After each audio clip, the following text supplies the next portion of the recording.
The history of scheduling, timetables, and standardized timekeeping is a gradual and largely uneventful process marked by slow adaptation rather than sudden transformation, beginning in early agricultural societies where time was measured loosely through natural indicators such as sunrise, sunset, seasonal changes, and observable patterns in weather and crop cycles,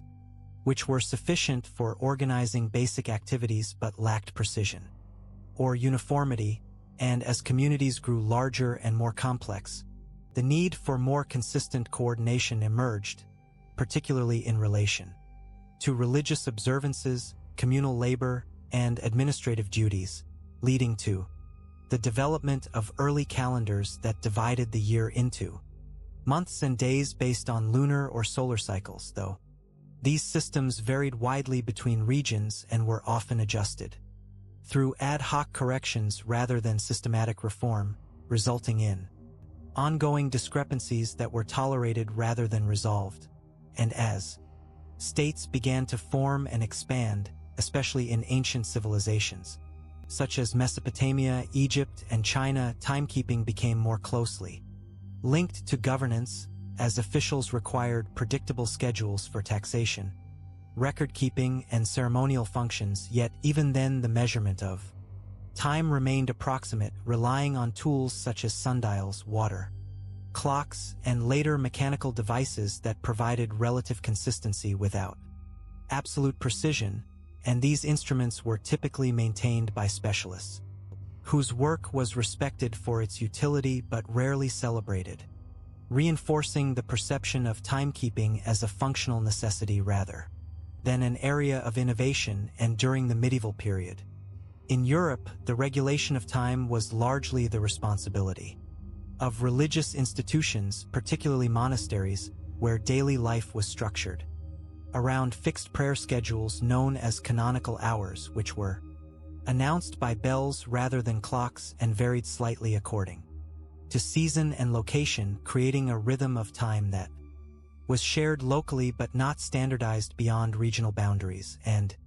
although mechanical clocks began to appear in town squares and church towers during the late Middle Ages, their primary function was symbolic and administrative rather than precise, as they helped coordinate markets, civic meetings, and labor obligations without significantly altering individual perceptions of time. And as commerce expanded during the early modern period, particularly with the growth of long-distance trade and maritime navigation, more accurate timekeeping became increasingly important for calculating longitude, coordinating departures, and managing contracts. Yet improvements occurred incrementally through refinements to existing mechanisms rather than radical redesign, resulting in clocks and watches that were more reliable but still subject to variation and regular adjustment. And despite these limitations, societies adapted their administrative routines to accommodate imperfect timekeeping, demonstrating a preference for continuity over precision. And by the 18th and 19th centuries, industrialization introduced new pressures for temporal standardization, as factories required workers to arrive, depart, and operate machinery according to fixed schedules, leading to the widespread adoption of time clocks, shift systems, and printed timetables that formalized the division of the day into regulated intervals. Yet these changes were implemented gradually and unevenly, with different industries and regions adopting standardized time at different rates, often retaining older practices alongside newer ones. And the introduction of railways further highlighted the need for synchronized time, as train schedules depended on coordinated departures and arrivals across long distances, prompting the eventual establishment of standard time zones, a development that resolved practical problems without generating widespread enthusiasm, as most people adjusted their routines with minimal commentary or resistance. And once standardized time was established, it became embedded in administrative systems through official schedules, reporting deadlines, and regulated working hours, reinforcing the association between timekeeping and bureaucratic order. and in the 20th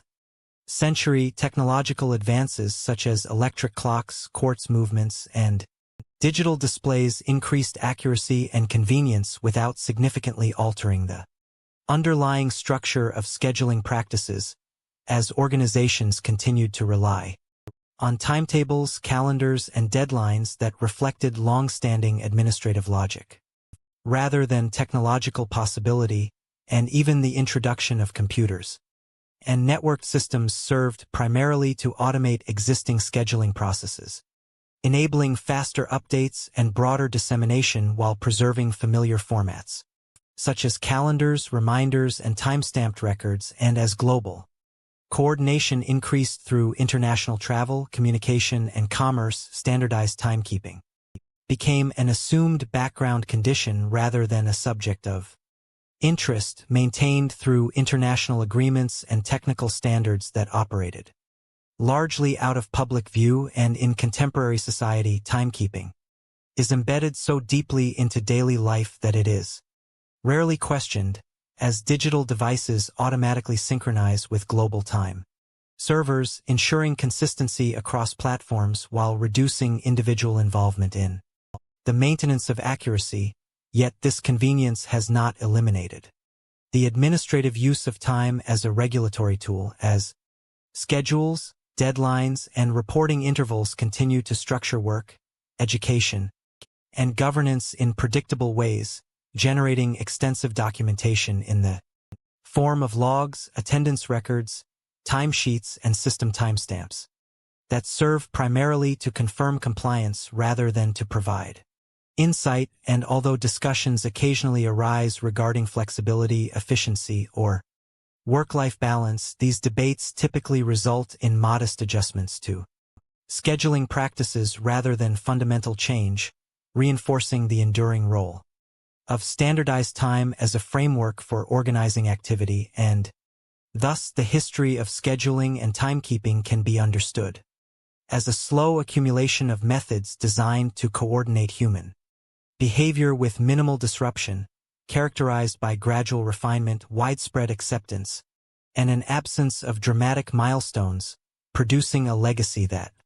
is essential to modern administration, yet notable mainly for its